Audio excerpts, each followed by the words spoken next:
Tonight, he's back. It's time to retool. It's time to say, where is the next opportunity? Tony Robbins, here to change and inspire your life. Life's not about me, it's about we. The secrets to success. That's all business is. Add more value than anybody else does, and you'll have a chance to win. Overcoming stress. Happiness is not here every moment, and happiness isn't all it's cracked up to be. Meaning is. And keeping America great. Our celebration of initiative and enterprise, our insistence on hard work and personal responsibility, these are constants in our character. We used to be able to have a dialogue, and today it's, you're right, you're wrong. With inspirational stories and people that you'll never forget. The moment that you were shot, what goes through your mind? You just got to get away. I went to combat, 4 times, but I count my life as my 5th combat. I haven't found any place where the human spirit is limited. Tony Robbins for the hour. This is Piers Morgan Tonight.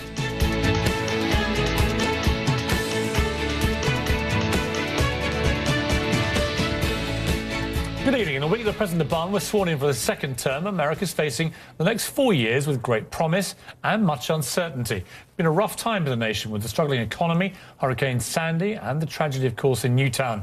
America's looking for answers and for hope, and Tony Robbins is one of the best guys I could think of to give us both of those things. He's changed lives around the world. Now he has a message for you and America. He's brought some rather special guests with him for this extraordinary hour. Tony, welcome back. Thank you for having me back. I can't think, as I said, of a better guy really to have here, because I get a feeling, it's a really overriding feeling, that America is hurting right now. America feels vulnerable, fearful, and you see this because of the gun crisis. Yes. You see it because of the financial crisis.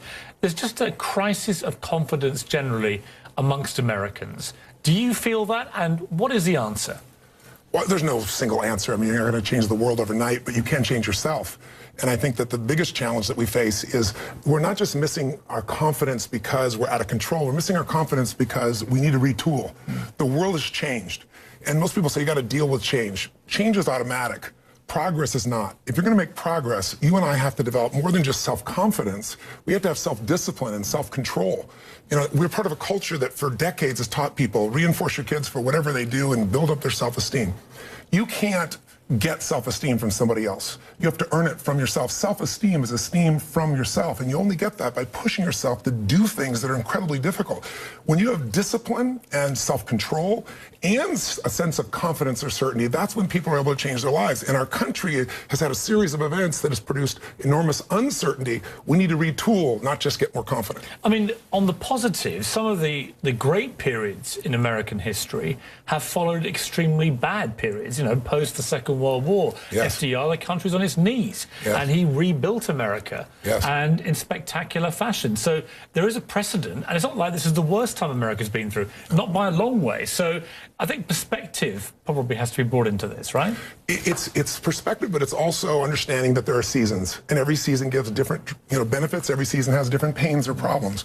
If you were born in 1910, by the time you were 19 years old, it was 1929. As you were coming of age, people were jumping out of buildings. By the time you were 29, it was 1939. The world looked like it was going to end with Hitler going. That group of people who went through that developed emotional muscle, not just intelligence, but a readiness that allowed them to change the world. And I just think this is our season for development. That's not being just positive. It's just saying, here's the truth. When trauma happens, it either destroys you or it drives you. And we have to make the choice of what we're going to use it for. Let's take a listen to something that President Obama said at his inauguration speech this week.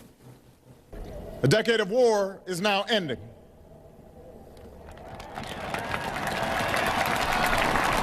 An economic recovery has begun.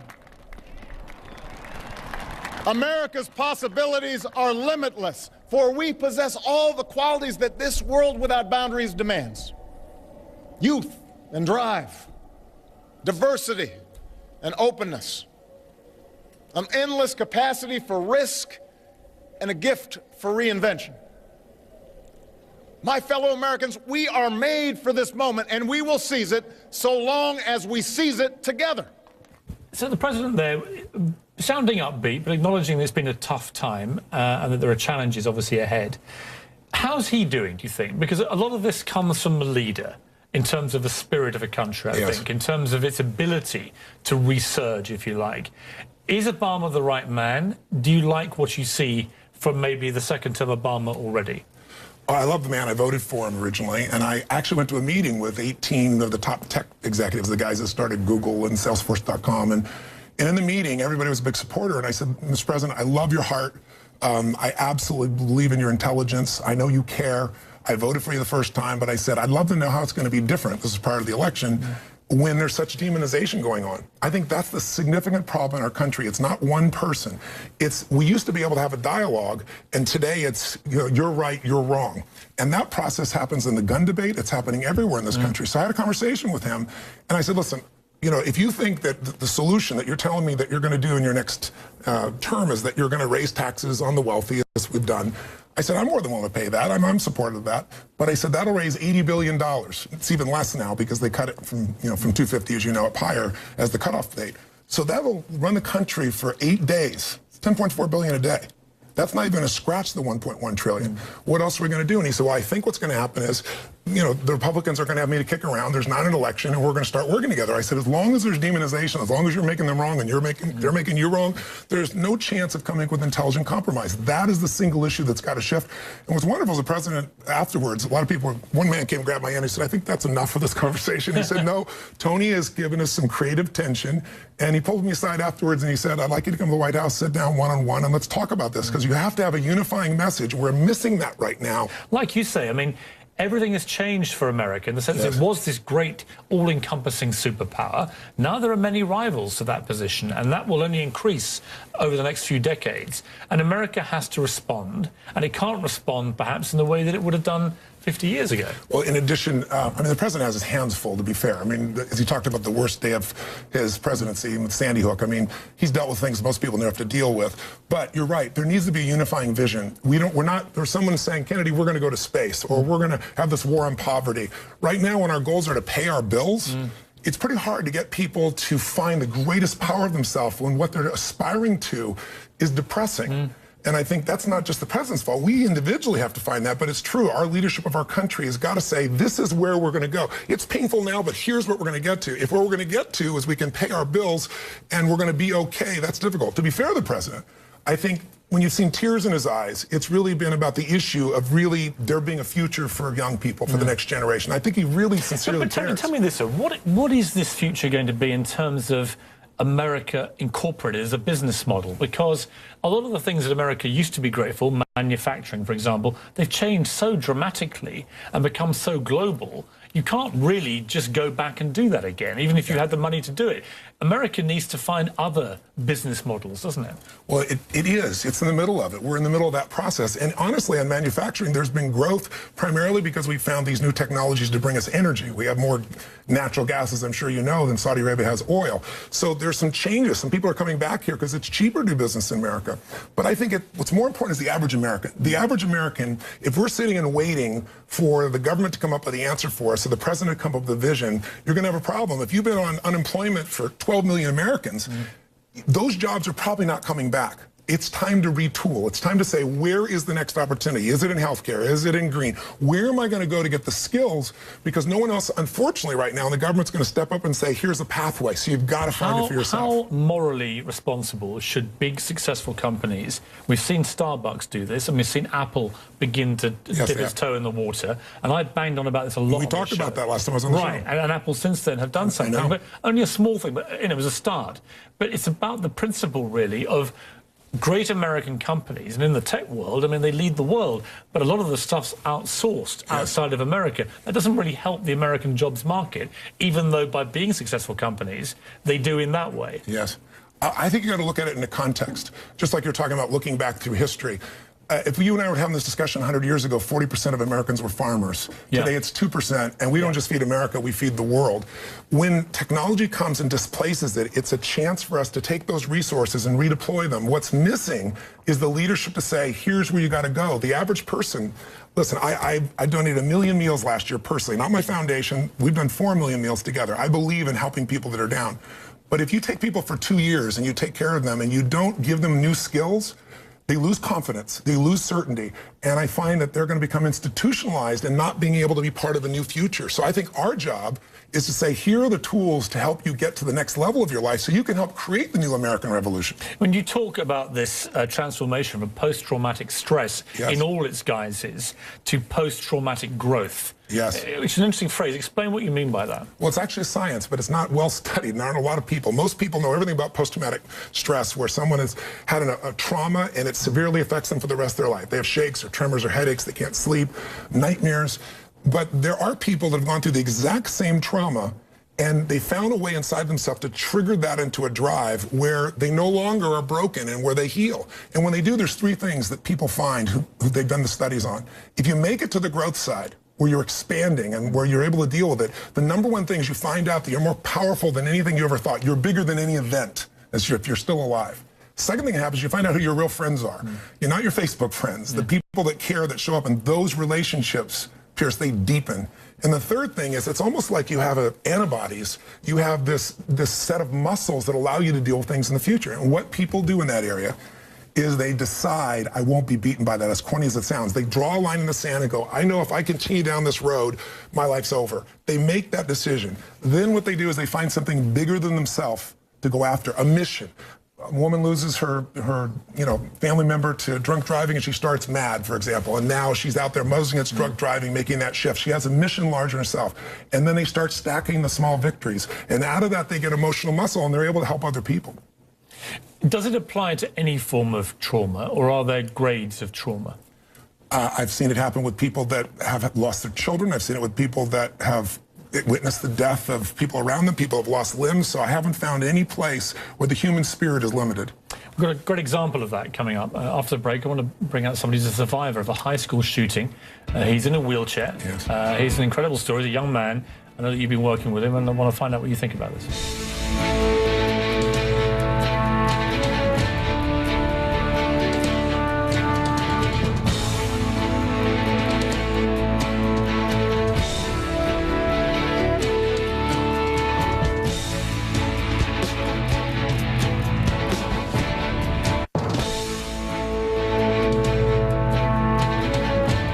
911, where's your emergency?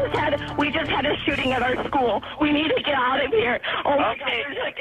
Okay, ma'am, we got a school shooting. Ma'am, what school? Chardon High School. Chardon High School? Yes, ma'am. Everyone's running away, so... Where's the student with the gun? I don't know. He was in the cafeteria and everyone just started running. That was a chilling 911 call from last February's deadly high school shooting in Ohio. A 17-year-old opened fire, killing 3 students and wounding 3 others, including Nick Woolsack, who was shot 4 times. Nick and his mother, Holly, join me now, along with Tony Robbins, my special guest for the hour. Welcome to you both. Thank you. I remember this happening, another outrage involving guns in America. Let me start with you, Nick, if I may. You were shot 4 times. You were paralyzed after what happened. You're in a wheelchair now. The moment that you were shot, what goes through your mind? What was going through my mind was I had to get out of the high school, and really nothing else flows through your mind. You just got to get away. You don't have any time to think about anything else. And you were a fit, young, a sports-loving boy at school, and suddenly you're in a wheelchair. The moment of realization for you, when you know that that is going to be, certainly for the foreseeable future, your new life, it must be a crushing thing to have to deal with. How did you deal with it? I had a lot of support. The community, my friends, and my family. Probably the best things I can ever ask for. Especially, did you despair? I mean, I did, yeah, I did. But like I said, the community, friends, and family did help me out, and they helped me not be so upset about what really happened, and I just got to move on. Nick, I'm curious, was there a stage where some part of you just realized if I stay in this place of pain, it'll be for the rest of my life, and then you made a decision to change? Or what do you think helped you to start to make the shift besides your family? Or what was it that they did that helped you? Well, I had a lot of support from other people texting me and calling me that are in wheelchairs. And one of them's Scott Hassel. He's in a wheelchair, and great guy. He answers any question I have. Was he involved in the shooting as well? I'm sorry. No, he wasn't. He was in a diving accident. And but he was able to talk you through, I guess, the psychological journey you were going to go on. yeah, right. Because he'd been there. Yeah, because he's paralyzed too, so he knows exactly what I went through. And people will tell me, you know, yeah, I know. Like, if I tell them it's hard for me, they'll be like, yeah, I know. But they don't know. You don't know. But somebody who's been paralyzed. I mean, Holly, let me come to you. This is every mother's nightmare. This is your son. He's 17, as he was at the time, and suddenly his whole life changes. I guess your first feeling is, thank God he's alive. And then you have to deal with the fact that he's paralyzed. What was that like for you as his mother? It really didn't happen that way. It was, I think it was just denial at first. You know, I said, Nick was shot, come on. And then somebody said, oh, he was shot through the shoulder. So, you know, you're like, okay, well, what happened? What is going on? You see it all over the news. And then when I got to the hospital, it was a lot different. It was like, wow, this is my son. And I just remember him looking at me, and he said, Mom, I can't feel my legs. And that was one of the hardest things to hear in your whole life. You know. What is the prognosis for Nick? They said that they were cautiously optimistic when they came out of surgery. But so we're still hoping and praying. Well, you never know. Tony, it's interesting, I think, listen to Nick there, that for all the love and support you can get from family, obviously led by Holly, but many friends, family, the texting and all the rest of it, that's all helpful in making you feel a little bit better. But actually, it was really the words from a young man who'd been through a very similar thing. Is that something you should look for if you get caught? Is that kind of very particular support group that knows exactly what you've been through? Well, it's somebody who's been through it but has an outlook that's positive. We call it a compelling future. All human beings, when we go through trauma, what will get us through today is if we have a promising enough tomorrow. And tomorrow may not be that I'm able to go run, but tomorrow is I can have a beautiful relationship. I can make a difference in the world. I can become a person who has impact. That's the number one thing, something that makes you say, there's something I value more than my today pain, and it's a tomorrow that I want to create for myself. And he has that. You can see it in his eyes, and we talked a little bit beforehand.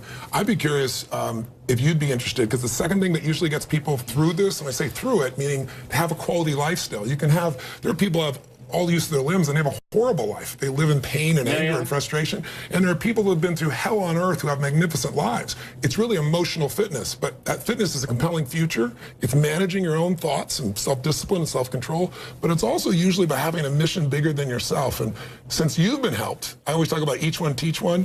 I'm wondering if you might be interested in going with me to some of the families at Sandy Hook and doing what was done for you, because I think if you had that experience, it would take you to the next level. You're already doing unbelievably well. I have a chance to meet you backstage, but I think it could go to another level. What do you think of that? I would love that. Well, let's do it together. All right. Shake on it? Yeah.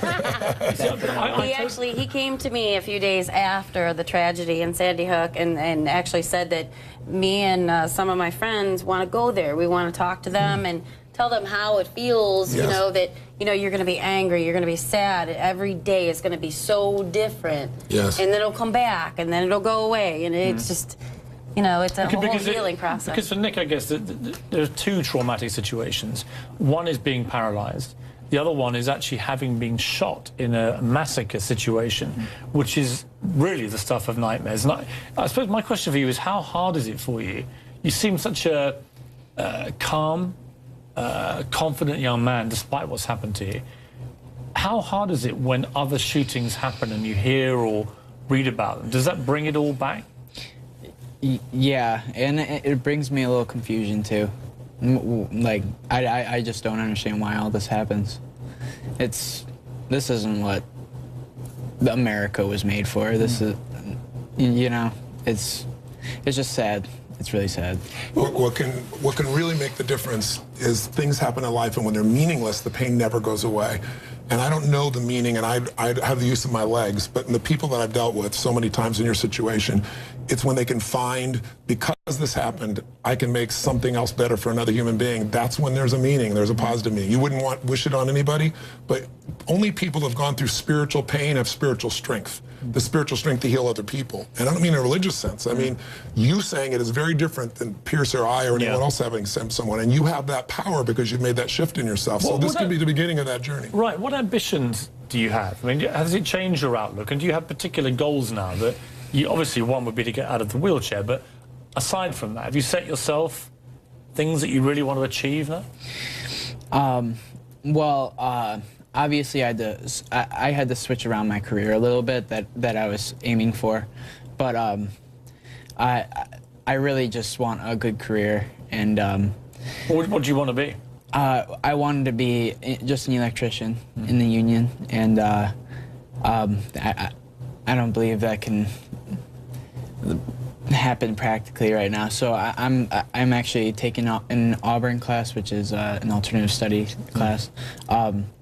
For any electrical components, and I'm gonna switch to small electronics instead, and Good for you. see what I can do with that. So same kind of thing, just a different way of doing it, which is adapting to what has happened to you. Well, look, Nick, Holly, thank you so much for coming in. It's an inspiring story in many ways. I mean, an awful story, but I think your attitude is absolutely the right one. And I think Tony's right. I mean, go to Sandy Hook, talk to the people there, because they'll be desperately trying to work out, I guess, what their lives will be like. And you're a great example of how you get back and you get on with things. So thank you very much. Thank you. When we come back, Tony and I will talk to a former Marine about the post-traumatic battles he's facing post-Afghanistan and other war zones, and now conquering a home.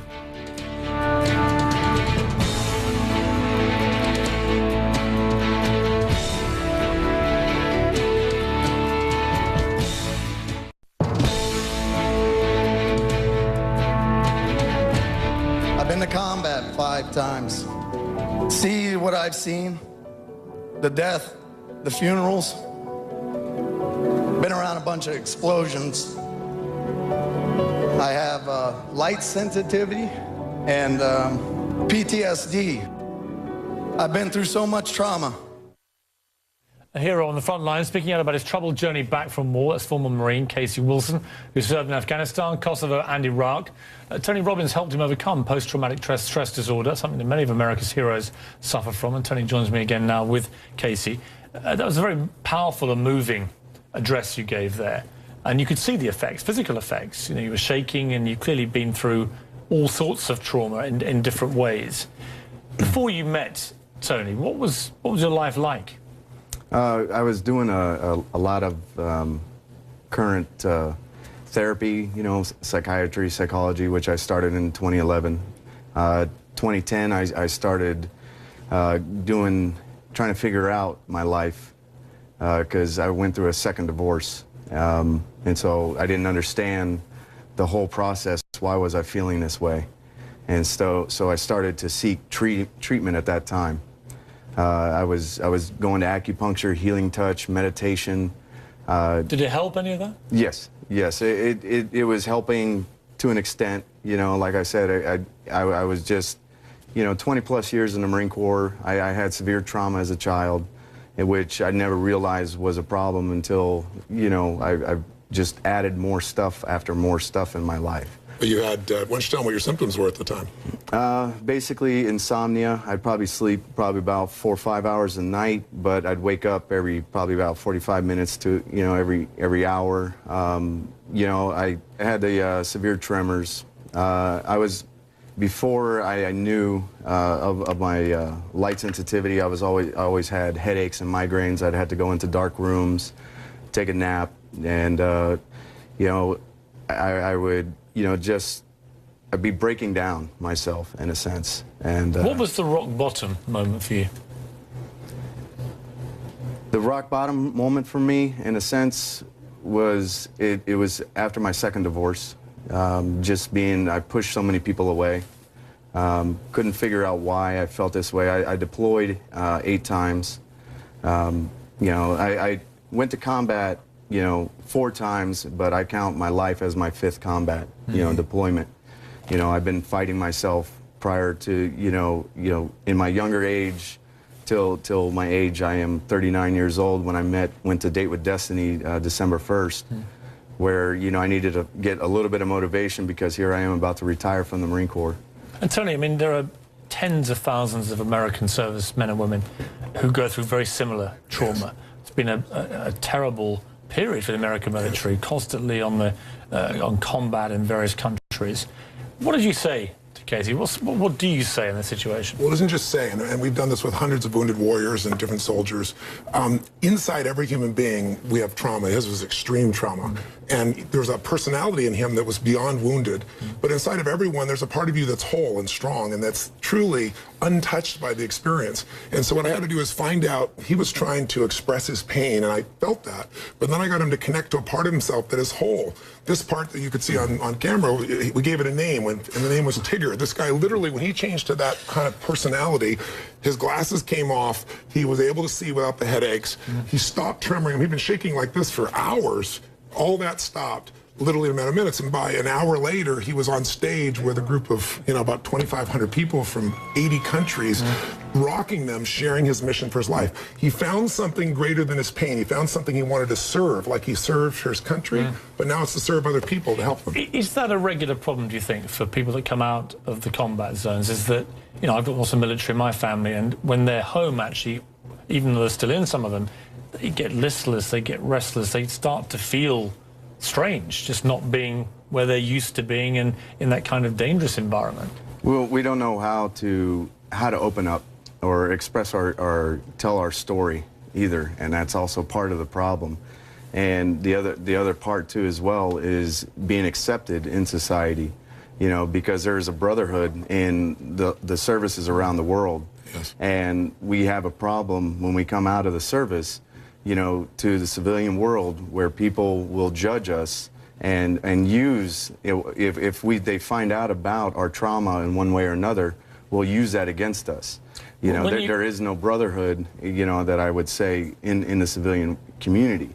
When you see people who've gone through what my previous guest, Nick Woolsack, went through, a school shooting, you know, a young man, and all the trauma that goes with what happens to him, what do you think of that? What advice would you give him? Well, basically, he has to take back his life, you know. Finding forgiveness and you know, is more finding forgiveness, you know, for himself so that he can find peace in his life. He has so much potential that he's able to basically going to be able to impact and change so many people's lives. And Tony, is that a regular thing too, that if you feel too angry and bitter about what's happened to you, that's just a huge barrier to being able to get through it? It's not just a barrier to get through it. Science has shown that 5 minutes of rage, which he would certainly have the right to have, or he would have the right to have what he's been through in his life, will shut down literally your immune system for 4 hours. But what successful people do is they stack victories. That's also what we did with him. We saw there's a different set of the rules for integration. You can't come as a Marine. You got to come as this guy who's whole. What was it like before? And when he tapped into this playful guy who has this jump in his step and is laughing, that's when the glasses came off, and he said, I want people to see my baby blues, you know? And people were cheering, and he got to feel this connection with people at a human level. That's what changes it. But also, it's having something that you value more than your pain. He values mission. He values being able to make a difference. He needed a new mission back here at home, and he's found that mission in lighting people up. Casey, good for you, and thank you for your service. Thank you. Which is still actually ongoing, you told me, and wish you all the very best with it. And also, more importantly, I think with your life and the comeback you've made, it's extraordinary to see. Yes, thank you. Good to see you. Coming next, a true rags to riches story from a man who lost everything and is now worth $50 million. A lot of it down to this man again, Mr. Robbins. We'll find out how he did it, coming up next.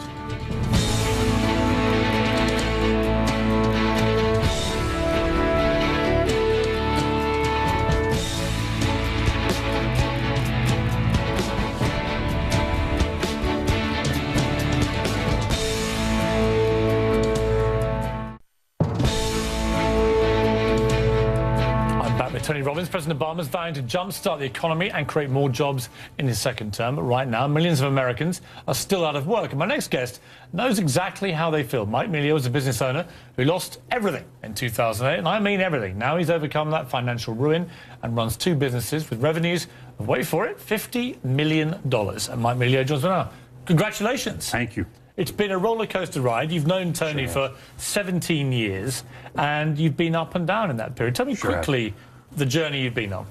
Yeah, I started off coming from a very challenging background, single mother, raised by a single mother, had no education, and really no hope. And what I always say, I was lucky that I was put in front of an icon of empowerment.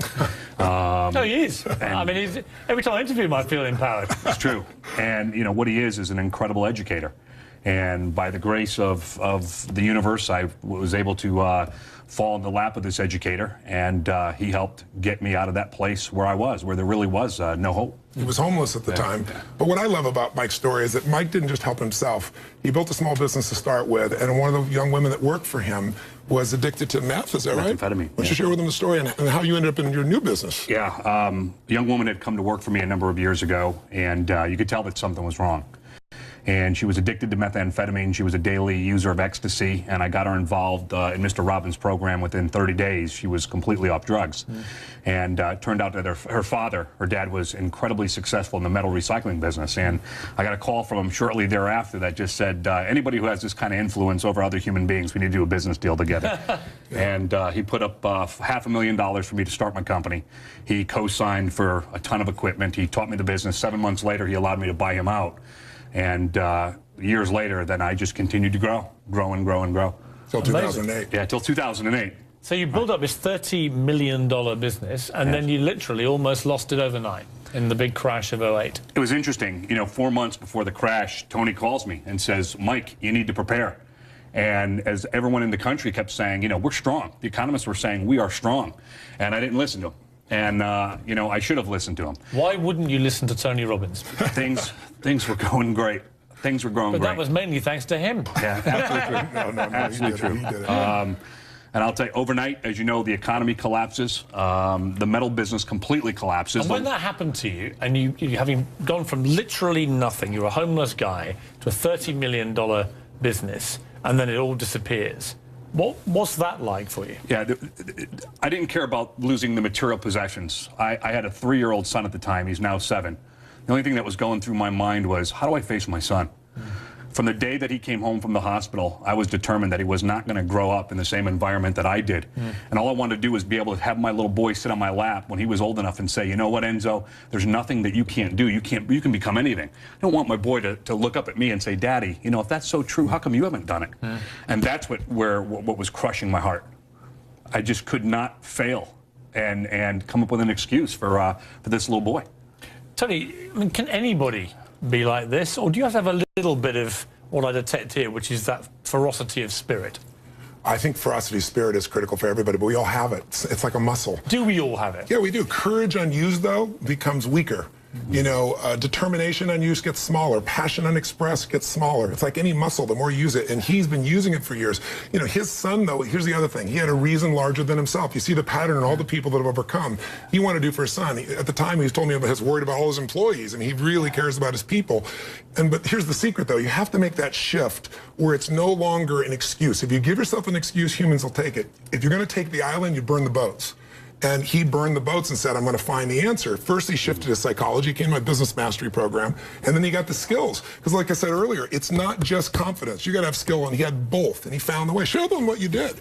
Yeah, after that particular business mastery program, again, as Tony says, 80% of it is psychology, and then 20% of it is mechanics or the strategies. But unless you get the psychology down, the mechanics don't matter.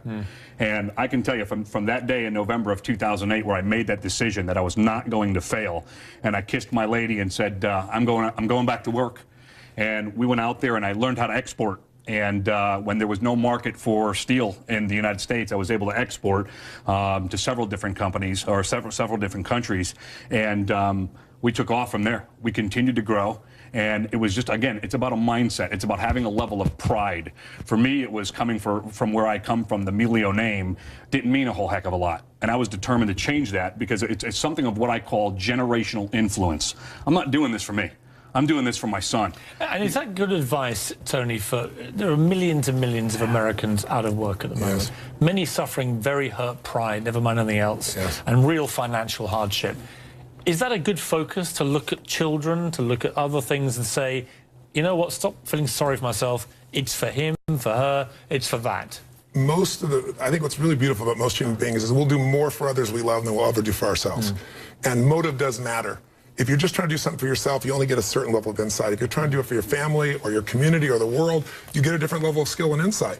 But it also comes to having a belief. You know, Mike got the belief out of Business Mastery that money is still changing hands. I need to find out where to go get that to add value to people's lives. Not how do I get it, how do I add value, and where is that value available to me? Mike, what do you say to these people suffering in America right now? I got to tell you, Tony is absolutely right. We need to take the focus off of ourselves. And we need to stop feeling sorry about ourselves. It's about serving humanity. It's about serving people. It's all about service. And we have just got to get out there. Again, Tony talked about earlier about retooling. It's about learning new skills. When I talked about finding an icon of empowerment, whether it's Anthony Robbins, whether it's someone like Oprah Winfrey, whether it's about a school or a university, you've got to get in there and you've got to learn the new skills. And then you've got to get out there and you have got to perform by serving humanity. It isn't about me. It isn't about me making money or a dollar amount. It's about protecting the people that I love, the people that I care about. And if you follow that formula, you cannot fail. And rather like with what I said earlier about bitterness and anger and resentment, self-pity is also a complete waste of time and energy. I mean, it's perfectly understandable why people feel it, but actually all those emotions are just barriers to getting back on your feet, aren't they? That's correct. And all emotions serve, right? Anger, frustration, it's all valuable, but not if you live there. All those emotions that create pain, the reason they create pain is they're designed to get you to change, to do something. If you just sit and live in the emotion and you don't do anything, then the pain just gets deeper and deeper, and then it becomes your groove in your grave. If you shift those emotional states, which is what we teach people how to do, really physically, not some fake positive thinking, but with a real strategy, a real action plan, and where your focus is, how do I add value? That's all business is. Add more value than anybody else does, and you'll have a chance to win. And that's what he's done. Great story. Mike, a great inspiration. Thank you. Good to meet you. My pleasure. Coming next, Tony gives you 5 ways to immediately change your life.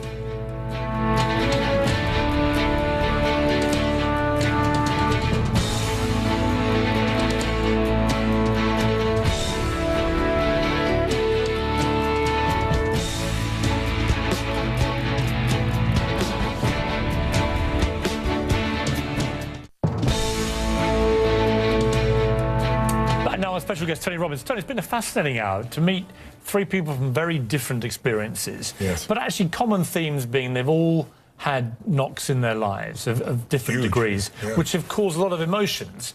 And it's really how you deal with those emotions. So you've got a sort of 5-point plan that anyone can follow to get over stress and trauma in their lives. Talk me through it. Well, I think, first of all, I want to make one thing clear. The quality of your life is the quality of where you live emotionally. Like, we all have a home. Angry people find a way to get angry, even if their life doesn't have anything to be angry about. We can always find it. Sad people find a way to be sad. Caring people find a way to care for other people. So one thing you got to identify is, where are you living? What's your home? What's your habit? And then the way to change it is, when I was homeless, literally on my own, just getting started, I didn't have the internet, but I decided I had to go to a library and I had to feed my mind. And I always tell people the first stage is, weeds grow automatically. One of my teachers taught me, he said, every day stand guard at the door of your mind and feed it something good. Because if your worst enemy puts sugar in your coffee here, you're fine. If your best friend by accident trying to help you put some strychnine, you're dead. So if you feed your mind every day, 30 minutes a day of reading something, hearing something. Second, you got to strengthen your body. And the reason, Pierce, is fear is physical, right? So is stagnation, so is numbness, so is sadness, so is rage. And when you go in and change your body by an intense workout or a run or even an intense walk and the blood's flowing through you, science has shown it instantly changes your biochemistry. And now your mind and body are working together. Third thing all these people did in common, if you watch, they found a mission bigger than themselves. Something that they wanted to aspire to that was worth more than their pain. And then the fourth thing is, you got to find a role model. You heard it with Nick.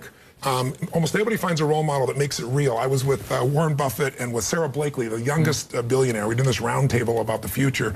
And when you listen to this woman, and when women meet her, they don't just love Spanx, her product that made her a billionaire. They love this woman because she's a role model of what's possible. When you get a role model, it becomes real to you if you get a plan, you get a goal plan, and you take massive action. And the last step, number 5, there's always somebody worse off than you are. I don't care what you've done. So if you can go help somebody worse off, it puts your life in perspective. And it also reminds you, life's not about me, it's about we. I always tell people, the secret to a great life, the secret to living is giving. And when you realize there's something in you still to give, even if you lost your legs, even if you've been through a horrific financial situation, your life can improve. But more importantly, you'll have a meaningful life because your life will contribute to other people. If I said to you, right, Tony Robbins, you're a fabulously successful rich, famous, super fit, good-looking guy. I think you sound like you're describing yourself here. Well, I mean, modesty apart, obviously, quite on the same fitness levels. If I said to you, look, you can have any one thing. You can have good health, you can have money, you can have the fame that allows you to inspire people. What would you choose as a one thing? Certainly, I think without health, you're not around to do anything, but I think it's a life of meaning. I don't think I know it is. Feeling like your life matters. Because you've had the experience, you and I both have lots of friends who've achieved everything they could ever dreamed of, and they're miserable. I get the phone call to help turn them around. They're missing a meaningful life, and meaning comes from two things. I always tell people happiness comes from progress. If you can do something where you're growing, and because you've grown, you have something to give to other people that's meaningful, insight, love, caring, something, then life is rich. Because happiness comes and goes. Happiness is not here every moment, and happiness isn't all it's cracked up to be. Meaning is, there are people that have gone through horrible times. Met a woman who was 109 years old, and she was, in the concentration camps. She's the oldest living Holocaust survivor. And that woman's life is so rich because of all the pain, because she's used that to help other people. Still at 109, she's strong. She shares her music. She does the things that make her feel like she's got a contribution. So 109, she's fully alive. Amazing. Tony, as always, incredibly inspiring. Please come back soon. Thank you very much. Tony Robbins. And we'll be right back.